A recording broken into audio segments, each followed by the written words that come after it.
Bienvenidos a Maestra, un podcast sobre arte, educación y justicia social. En el episodio de hoy hablamos con la académica, psicóloga, afrofeminista y activista de género, sexualidad, raza e identidad, Norma Rita Guillard. Además, Norma formó parte de la campaña de alfabetización cubana en 1961, cuando tenía apenas 15 años.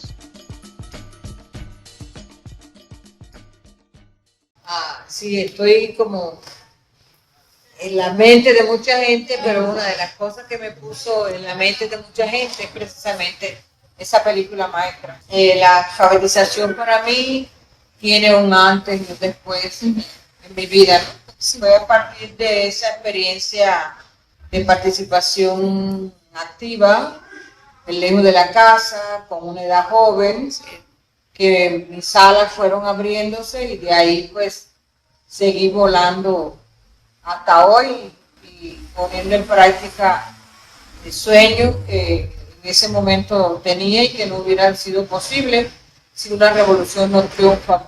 Vengo de una familia pobre, mi mamá era modista, mi papá sastre. Sastre Taylor. Oh, sí, claro. Sí. Y entonces eso hacía que no podía, por lo menos antes de la revolución, tener tantas aspiraciones. Yo nací en el año 46, la revolución triunfó en el 59. Es decir, que ya yo estaba en un nivel inclusive de segundo año de un preuniversitario, con intenciones, pero sin realidades precisas, ¿no? Y es de ahí que donde llega la convocatoria, donde me movilizo y empiezo a hacer esa vida independiente. Yo soy original de Santiago de Cuba. Mi historia comenzó por allí, pero en ese tiempo para estudiar, al terminar la alfabetización, la propuesta de Fidel Castro, en ese momento que le pedíamos, le preguntamos que otra actividad quería que hiciéramos los jóvenes, que otras cosas podíamos ayudar a la revolución. Y él consideró que lo primero que teníamos que hacer como ahora era estudiar. Y estudié entonces por 3 años en La Habana idioma ruso. Y mi primera profesión fue ser igual maestra, pero de ruso. Entonces yo pasé de profesora de idioma ruso a profesora de matemáticas. Es decir, que seguí en la enseñanza y en esa etapa mía de estudio, por el día, trabajando como profesora, yo seguí estudiando por la noche, porque la revolución daba esa opción de tú poder seguir tus estudios alternando. Y yo cuando terminé el nivel completo preuniversitario, me presenté a carrera universitaria y existía un proyecto, una ley que posibilitaba que tú estudiaras y que el gobierno te financiaba parte de esos estudios.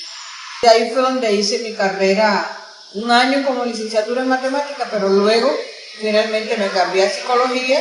Siempre en mi especialidad nunca dejé de ser maestra. Siempre di clases en tecnológico, en escuelas técnicas, en escuelas vocacionales. Siempre seguí aplicando mi especialidad, pero de conjunto, trabajando de maestra. Y es de ahí donde, en la medida que fue pasando el tiempo, dediqué mi tema central como psicóloga social, Sí, a trabajar ya definidamente sobre la imagen de la mujer en los medios, porque trabajaba muchos años en una agencia publicitaria, la imagen de la mujer negra, la imagen de la mujer lesbiana, utilizada como objeto, pero también trabajé ya la discriminación de la mujer. Es decir, teniendo como herramienta ya feminista el género como instrumento, entonces ya me dediqué a trabajar la discriminación racial, la discriminación sexual, la discriminación religiosa, sobre todo en los medios de comunicación. Es mi especialidad de base. y eso empecé, no solo la parte de maestra, pero de los temas de la mujer, raza, orientación sexual. Ese interés empecé desde como la campaña. No, ese interés fue naciendo en la medida que me iba enfrentando a realidades, ¿no? Yo tuve experiencias interesantes de feminismo en los años 94 en Brasil, y tuve experiencia de feminismo en los años 96 en Nicaragua, pero ya desde los años 93 yo pertenecía a un espacio llamado, a una asociación de mujeres comunicadoras que trabajaba con el enfoque de género. Usted acabó de decir que tus padres como temían o tuvieron un poco de miedo con el uso de beca para acelerar estudios y para regresar a la universidad. Y también en maestra usted dijo que hubo un sentido de independencia a ir en esa manera. Entonces, ¿puede hablar un poco sobre el actitud de género en esa época? ¿O cómo trataron usted como la hija mayor de todos y ese actitud? En ese momento de mi disposición a irme a la alfabetización, yo soy la mayor, pero tengo una hermana que me sigue. Si yo fui, mi hermana con mi ejemplo, sí, también la autorizaron para ir a la alfabetización. Salieron de la familia conscientes de que la revolución era un proyecto de justicia social. Aprendimos a defendernos de los diferentes conflictos. Todo eso hacía que fuera desarrollando mi autoestima y que fuera desarrollando mi autonomía, mi independencia para enfrentar las diferentes realidades. En esta etapa en que ya yo vengo por segunda vez a La Habana como estudiante, que es en la universidad, sí, tengo el apoyo del recurso económico. A ellos lo que les preocupaba era que yo fuera a estudiar y que la entrada que yo daba en economía como hermana mayor, que era uno de los aportes grandes en ese momento de la familia, ya ellos estaban más viejos, ya mi mamá había dejado de trabajar y todo eso, pues estaban preocupados por mi economía, pero al ver que no se afectaba, sino más bien yo iba a estudiar y mi economía iba a ser todavía mejor cuando terminara, pues todavía hasta hoy, ya jubilada, yo sigo siendo esa hermana mayor que sigue ayudando en la casa, en la familia. ¿Y dónde está su familia? En Santiago de Cuba. Santiago todavía, okay. Sí, en Santiago. Muy cerca, debe haberle pasado por el lado, porque yo vivo como a 3 cuadras del cuartel Moncada. Oh, sí. Sí, en la calle esa de Calinaca, que sale al oncológico. Sí. Casi siempre la gente se para ahí para mirar, porque como ahí está el museo de Abel Santa María, donde Fidel hizo su alegato, la gente va por ahí, en esa pajarita del escalón, sí, a mano izquierda, la primera casa donde empieza el primer escalón, ahí nací yo, ahí nació mi mamá y ahí vive. Y okay, su mamá nació ahí también. Ella casualmente nació ahí porque esa casa era antes de mi abuela. ¿Antes de su abuela? Sí, por parte de madre. Wow. Fue interesante porque era antes de mi abuela por parte de madre. Al pasar los años, mi mamá pasa a vivir a otra casa cerca de allí con mi abuela y mi abuela alquila esa casa y casualmente se la alquila a la mamá de mi papá. Mira eso. Es que esa casa tiene esa connotación. Sí. Vivió mi abuela materna y vivió mi abuela paterna. Y luego al alquilársela a mi abuela, mi papá sigue con esa casa. Y cuando se casa con mi mamá, pues ahí vive en esa casa. Y ahí nacimos nosotros. Entonces en Santiago hay una presencia todavía como más, no sé, más conectado a la revolución. Siempre.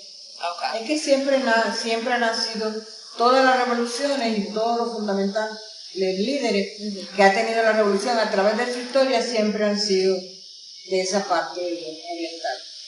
A ese lugar le dicen la cuna de la revolución.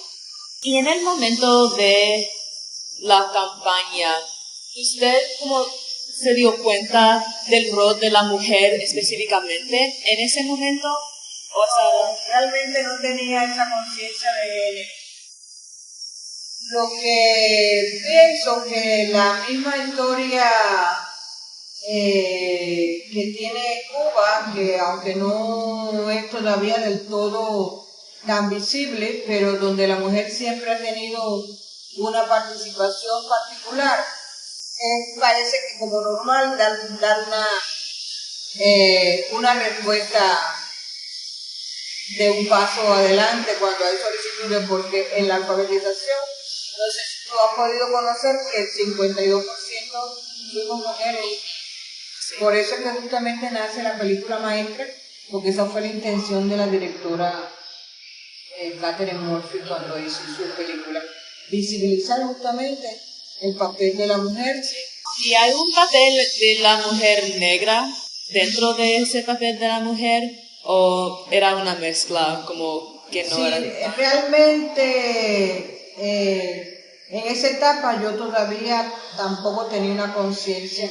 Sí había vivido la discriminación, sí, pero una discriminación en la que tú ya estás naturalizada. Sí. Allí los negros no van y allí nosotros no íbamos. Sí.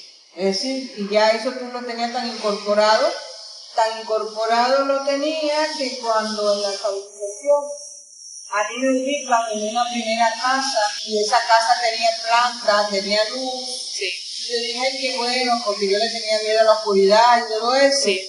Y resulta que esa persona no quería ni negro en su casa.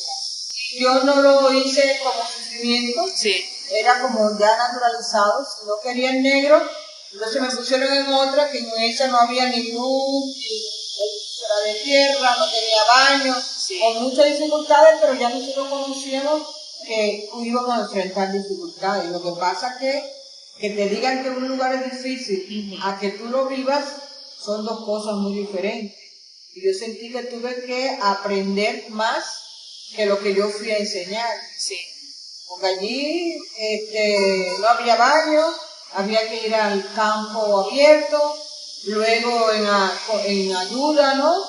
Se fue haciendo esa cosa de relación, diciendo, mira, si aquí ponemos 4 palos y hacemos un hoyo, podemos ir haciendo un bañito, es decir, en que se van haciendo los intercambios de las experiencias de la zona urbana con la zona rural, pero fueron dificultades que tuve que enfrentar, de aprender a montar caballo, de cruzar ríos. Sí. Cada persona tuvo vivencias diferentes. De allí yo ni me imaginaba ni cómo era el café. Y sin embargo yo tuve que, con la casa donde yo vivía, con la señora, irme siempre muy tempranito. Para mí la levantada de madrugada era como una ofensa.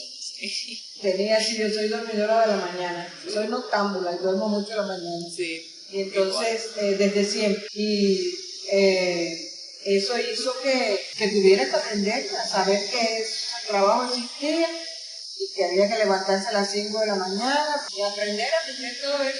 En el tema de la primera familia, ¿la campaña empezó antes o después cuando Fidel empezó a hablar contra el racismo, explícitamente, como directamente? En ese tiempo inicial, si bien Fidel tenía consciente de que el racismo era una temática difícil de abordar, todavía para eso no se habían hecho proyectos institucionales ni gubernamentales, porque un poco se partía del hecho de que si estamos haciendo una revolución de todo el mundo igual, y la educación es igual para todo el mundo, y la salud es igual para todo el mundo, luego la práctica te dice que el racismo tú no lo puedes eliminar por un decreto, que el racismo es un problema ideológico, por esa cosa de la herencia, por esa misma manera que tienen las instituciones. Y si hay un racismo estructural y hay un racismo en las instituciones, inclusive hasta en la misma familia a veces te inculca, mira, no te relaciones con los blancos, o mira, no te dejes explotar. Es decir, en la medida que la familia te va haciendo visible realidades, tú vas teniendo conocimiento y construyendo tu subjetividad. Y nos demoramos y todavía estamos demorados un poco Sí. para enfrentarlo como eso merece. Todavía tú te puedes encontrar en la calle personas que te dicen que aquí no hay racismo. Sí. Y si estás en la parte de Santiago de Cuba, donde la mayoría de la gente son afrodescendientes. Pero con esa segunda familia, ¿no hubo problemas de dinámicas raciales o todavía sí? No, la dinámica que hubo, también de género, porque yo entré a una familia birracial, donde la mujer era negra y el marido era blanco. El hecho de que entrara yo como mujer negra también, le daba sospecha a ella y ella trataba siempre de no dejarme en la casa por el temor de que yo fuera a entrar en alguna relación con su marido blanco, sabiendo que a su marido blanco le gustaban las mujeres negras. Entonces al principio hubo como ese conflicto, que es en la película cuando yo digo que al principio la mujer estaba como medio asustada y nerviosa y no quería que yo me quedara en la casa. Sí. ¿Y las relaciones o parejas biraciales era común en esa época? No, allí yo las vi normales, inclusive los niños, aunque ella era bien negra, los niños nacieron bastante claros, Sí. con el pelo bastante lacio, bastante, no tan rizado. Sí. ¿Y usted cómo sentía en esa casa, fuera de muy lejos de su familia? Como hubo ese sentido de independencia, claro, pero en algún vez usted pensó que hoy no, eso es un equivoqué, quiero regresar a mi casa. No, yo realmente tuve la experiencia de muchas de mis amigas. En ese tiempo existía una palabra que se puso de moda, una palabra cubana que se llama rajado. Rajado, se rajó. El verbo rajar, ser el verbo de abandonar el proyecto que tú estabas y entonces socialmente quedaba mal.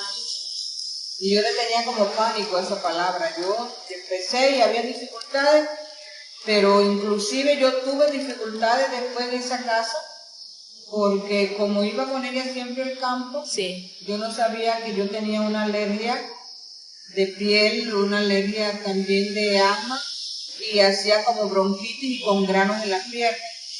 Inclusive ella llegó a preocuparse pensando que yo tenía lepra, Sí. porque eran muchos granos, entonces con todos esos conflictos de entendimiento, al final a mí me pasaron a otra casa, inclusive pasó algo más. En abril fue el ataque a Girón. Sí.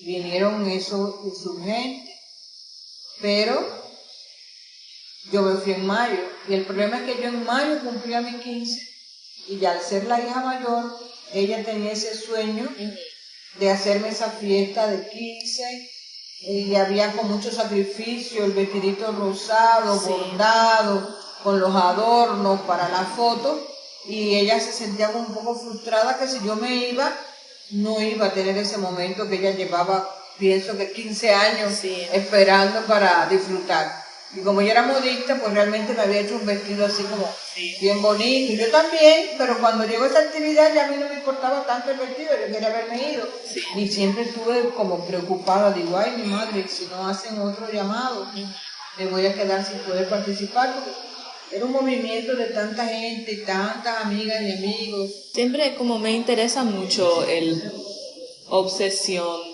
de afuera, y predominantemente norteamericano, para que querían interrumpir la campaña, porque no sé si usted conoce, pero la inalfabetización en los Estados Unidos era algo muy fuerte, pero también algo muy intencional y sistemática para prevenir a los negros a acelerar, a votar, participar. Precisamente por eso es que hace Catherine esta otra película, que se llama, ya se me olvidó, Esta yo tengo aquí.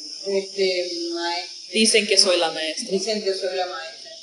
Lo que debe ser que a lo mejor esa persona era la que estaba instruyendo y alfabetizando para que supieran sus derechos y que fueran a la votación en esos años. Sí. Me frustra mucho como esa táctica.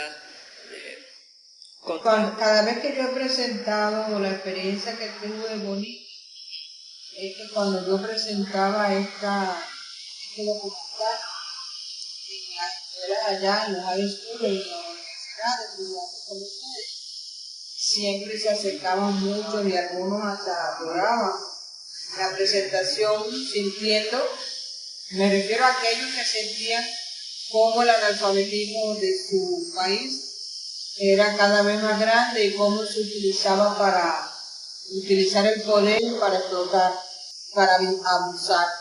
Entonces yo les decía a ellos, bueno, a lo mejor el país no hace una campaña, pero si tienes el sentimiento y te das cuenta de la explotación, a lo mejor nunca te has puesto a pensar si la persona que limpia tu casa, si el jardinero, si el vecino del frente, el que arregla el carro, bueno, a lo mejor no sabe leer, puedes irte realizando mientras tanto, haciendo esa labor y darle esa luz y esa esperanza. Súper importante. Yo también casi lloré. Me gusta leer mucho, es fundamental. Y como mi bisabuela era analfabeta, pero todavía sabe leer un poquito y con esa habilidad iba a votar. Y esa era su contribución. Sí. No, es muy fuerte. Entonces todavía hay el fuego de la campaña Vivo Hoy. ¿Es algo que usted siente? Un gran orgullo de ser una representante viviente, porque bueno, ya la mayoría tenemos más de 70 años.